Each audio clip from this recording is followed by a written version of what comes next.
بسم اللہ الرحمن الرحیم۔ السلام علیکم پی آئی کے عزیز ساتھیوں، محمد اسلم آسی آپ سے مخاطب۔ آج مجھے جس موضوع پر گفتگو کرنی ہے، یہ موضوع وہ ہے جس سے پی آئی اے کا ہر وہ شخص جو 30 سال سے زیادہ سال سروس کر کے ریٹائر ہوا ہے، وہ اس سے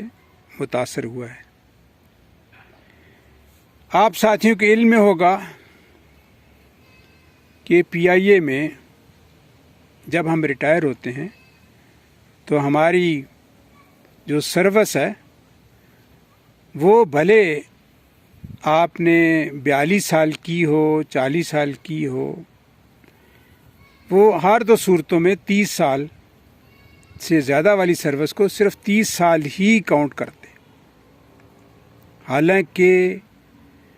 آپ کے علم میں یہ لانا چاہتا ہوں کہ پی آئی اے نے ایک ایڈمن آرڈر نکالا جو 16 مئی 88 کو نکلا، اور اس ایڈمن آرڈر کا نمبر ہے 25۔ اس ایڈمن آرڈر کے تحت پی آئی اے میں جس شخص نے بھی جتنی سروس کی ہے اس کی ایکچول سروس ٹریٹ کی جائے گی، یعنی اس کی جو پینشن کیلکولیٹ ہوگی وہ پرو ریٹا بیس پہ ہوگی کہ جتنی سروس آپ نے کی ہے اتنی ہی آپ کی ٹریٹ ہوگی۔ پرو ریٹا بیس کا کیا مطلب ہوتا ہے؟ آپ میں سے بہت سارے ساتھی یہ بات جانتے ہیں کہ جب ہم پی آئی اے میں آئے تو پہلے سال ہماری چھٹیاں ڈیو نہیں تھیں، تو ایک ایڈمن آرڈر ہے لیو کے بارے میں، جس کے مطابق ایک آدمی اگر 2.5 مہینے سروس کرتا ہے تو اس کو 1 پی ایل ڈیو ہو جاتی ہے، یعنی 2 مہینے کی 5 پی ایل ملیں گی۔ یہ پرو ریٹا بیس پہ پی ایل دی جاتی ہے تا وقت کہ اس کا 1 سال مکمل نہیں ہو جائے، اور پھر اس کی 30 پی ایل جو ہے اس کو ڈیو ہو جاتی ہیں۔ اسی انداز میں پی آئی اے نے ایڈمن آرڈر 2588 میں یہ بات لکھی کہ جو آپ کی ایکچول سروس ہے وہ ٹریٹ کی جائے گی، یعنی پرو ریٹا بیس پر۔ لیکن بدقسمتی یہ ہے کہ یہ ایڈمن آرڈر جب نکلا، اس ایڈمن آرڈر کے نکلنے کے بعد آج تک اس پر عمل نہیں ہوا، حتیٰ کہ جن لوگوں نے یہ نکالا ان لوگوں نے بھی جب ان کی پینشن صرف 30 سال کیلکولیٹ کی گئی تو ان لوگوں نے بھی اس پر احتجاج نہیں کیا۔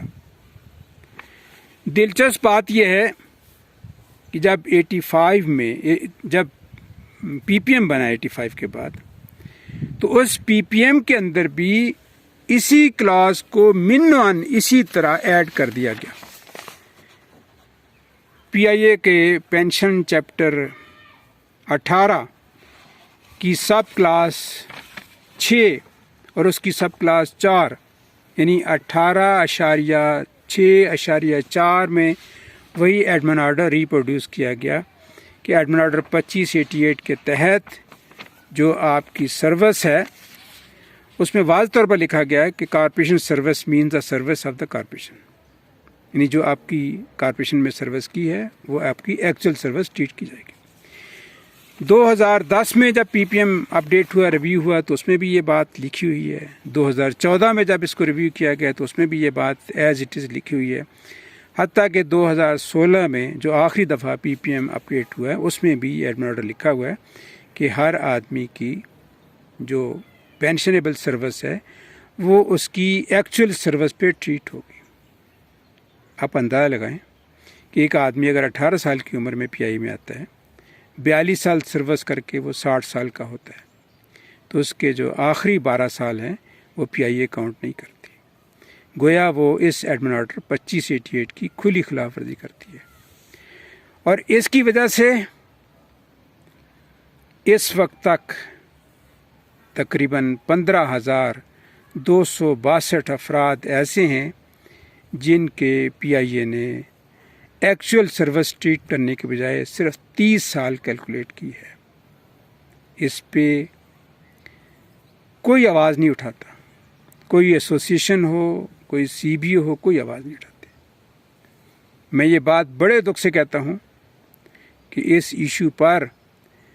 جن لوگوں نے اس ایڈمن آرڈر پر دستخط کیے انہوں نے بھی اس پر کبھی آواز نہیں اٹھائی، اور ان کے ساتھ جو کام کرنے والے تھے، مینیجر تھے، ڈپٹی جنرل مینیجر تھے، جنرل مینیجر تھے، ڈائریکٹر حضرات نے بھی جو ایڈمنسٹریشن کے رہے ہیں ان میں سے کبھی کسی نے یہ آواز نہیں اٹھائی کہ آخر 1988 میں جو ایڈمن آرڈر نکلا ہے وہ امپلیمنٹ کیوں نہیں ہو رہا۔ باقی لوگوں کا تو اس میں کوئی قصور نہیں ہے، انہیں تو یہ بات کہہ کے آدمی اگنور کر سکتا ہے، جی ان کو تو پتہ ہی نہیں تھا، لیکن وہ لوگ جو ایڈمنسٹریشن کے ہیں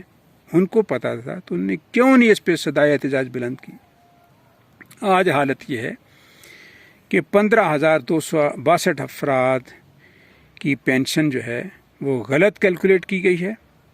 جس کے نتیجے میں نے ایک ایوریج کیلکولیشن کی ہے تو PIA نے 7.55 کروڑ روپیہ ان لوگوں کو ادا نہیں کیا۔ میرے عزیز ساتھیوں، اگر آپ اپنے حق کے لیے جو کہ ناجائز طور پر آپ کا وہ حق دبایا گیا ہے، اگر آپ آواز بلند نہیں کریں گے تو باہر سے کوئی نہیں بلند کرے گا۔ میں تو جو اپنا فرض ادا کر رہا ہوں وہ آپ کو آگاہی دے رہا ہوں۔ میں نے جتنی بھی آج تک گفتگو کی ہے ثبوت کے ساتھ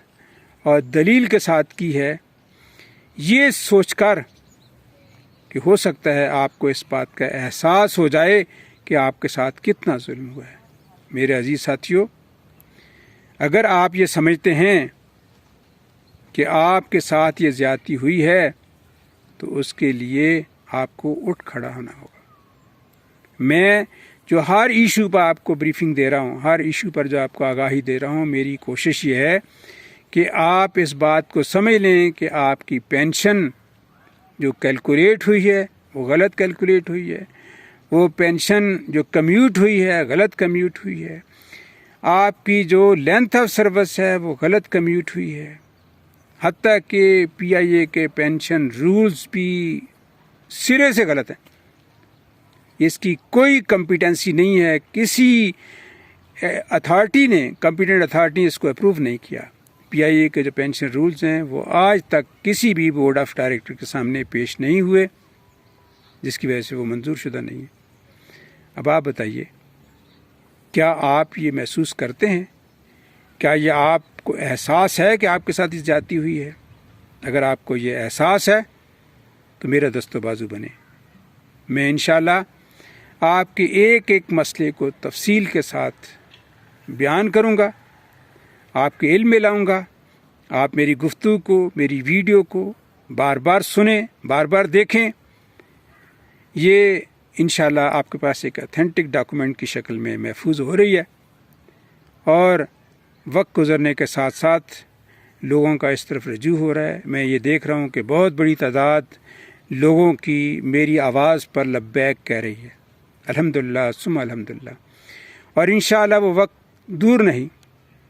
ابھی مجھے اگلے مرحلے میں آپ کی کمیونیکیشن پر بات کرنی ہے۔ اگلے مرحلے میں جو PIA کی انتظامیہ نے وہ تمام لوگ جو 1 جنوری 2003 کے بعد تشریف لائے PIA میں، ان کو وہ پینشن نہیں دے رہی،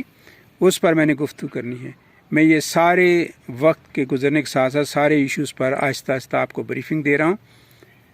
اور یہ بریفنگ انشاءاللہ رنگ لائے گی۔ ایک وقت آئے گا کہ آپ میں سے بڑی تعداد لوگوں کی میرے ساتھ جڑ جائے گی، میری آواز پہ لبیک کہے گی، اور انشاءاللہ جیسا کہ میں نے پہلے عرض کیا کہ ہم اپنا مطالبہ، اپنے معاملات اکراس دی ٹیبل بیٹھ کر حل کریں گے، اور خدا نخواستہ PIA کی انتظامیہ نے اگر ہماری یہ بات نہ سنی تو پھر ہم آزاد ہوں گے، ہم احتجاج بھی کریں گے اور مظاہرے بھی کریں گے، لیکن اس کے لیے مجھے آپ کا ساتھ چاہیے۔ آپ میرے ساتھ جڑے رہیے۔ میری ویڈیو کو اگر آپ سبسکرائب کریں گے تو آپ کو میری ہر ویڈیو بر وقت ملتی رہے گی۔ میں امید کرتا ہوں کہ انشاءاللہ آپ کمر کس کر تیار ہوں گے، آمادہ ہوں گے، اور آنے والے وقتوں میں انشاءاللہ ہم اس طرف بڑھ رہے ہیں کہ اگر پی آئی کی انتظامیہ ہمارے ان معاملات کو سنجیدگی سے نہیں لے گی تو پھر ہم دوسرا راستہ بھی اپنائیں گے، لیکن ہم اللہ تعالیٰ سے امید رکھتے ہیں کہ انشاءاللہ وہ ہمارے باریش لوگوں کی، ہمارے سفید بالوں کی لاج رکھے گا اور ہماری مدد فرمائے گا انشاءاللہ۔ جزاک اللہ۔ السلام علیکم۔